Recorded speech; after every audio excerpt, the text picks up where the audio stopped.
to me was that his job required him to scout other teams, to scout his own team, looking for certain things they do habitually, but also to scout college players that they might be thinking about drafting in the NFL draft. And there was a time when they got the chance to look at these players, and it was after the college season. And one of the things they wanted to do was measure their speed in the 40-yard dash. This is very important, showing quickness and ability to cover ground very quickly.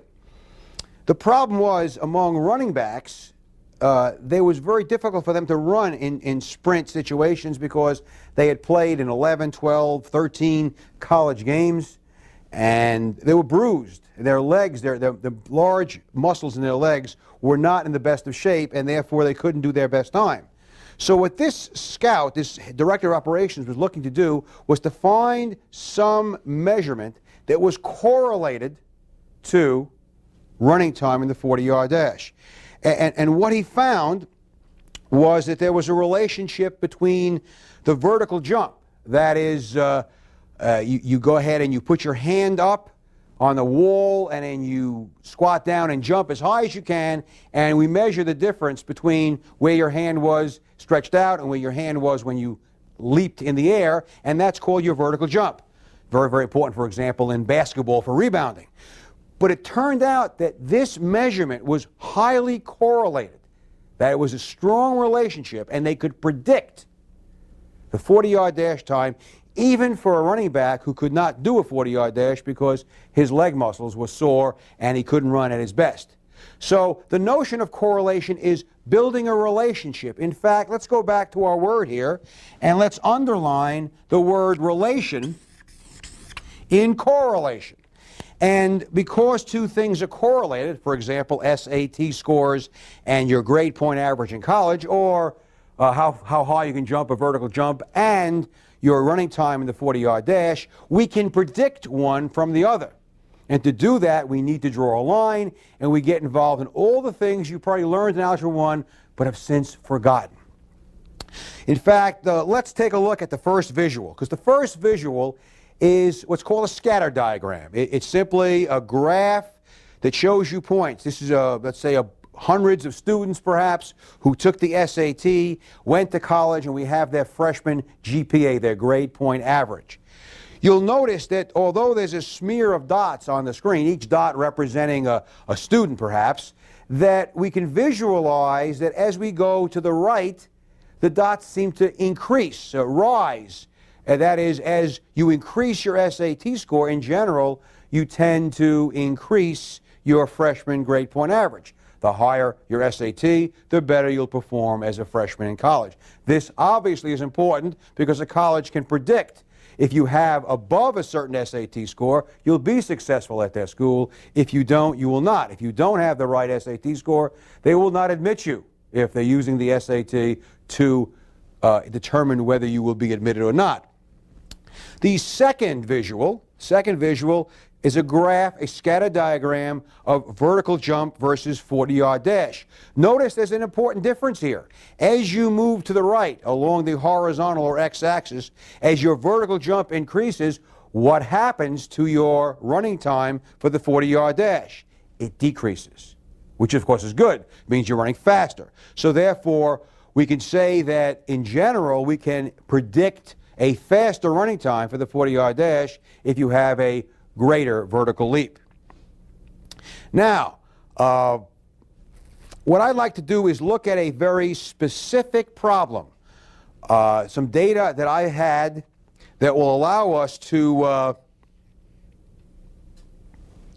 look and see what these various things you studied in Algebra 1, the notion of slope, the notion of intercepts, what points on a graph, lines are used for, etc. So let's go to the next visual, which is about some data on used Mustang automobiles. The X or horizontal axis is the age of a car.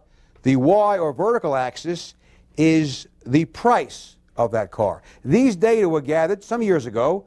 A friend of mine who had an old Mustang and was told was worth a great deal, and she looked in the local paper and every ad for a used Mustang that indicated how old the car was and what the asking price was. She got those numbers and produced this graph. So this is real data. This is not some phonied up stuff, but it is about 6 or 7 years old, which is still okay because we can see, if you look at the dots, that it appears that as the car gets older, the prices, the value goes down. This makes a lot of sense. We know that cars lose value as they get older and older. But you'll notice the points don't line up exactly. In the real world, points don't necessarily line up. But what would happen if we said, okay, let's visualize a line that approximated those points? Remember, each point represents a car. So in the next visual, we see a line. And the line is drawn to kind of average out the points.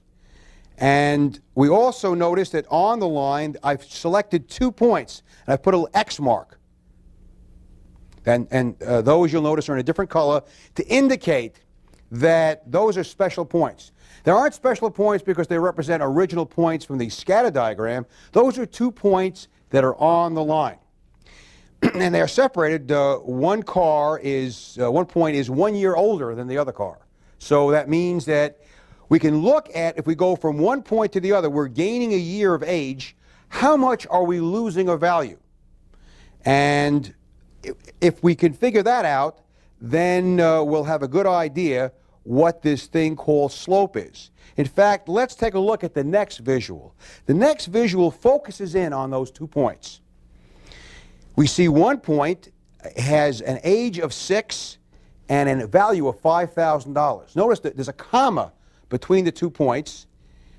This is called an ordered pair. It's a pair of numbers, and they're ordered. The first number is the X, or horizontal coordinate, the X value, and then we have the Y value. So X is age, which is 6 for the first point. Y is value or price, which is 5,000. The second point, we said was a year older, so X is 7, and the value is 4,500. What does that mean? It means as we age 1 year, the value of that car typically goes down $500. That would be called a slope of negative 500.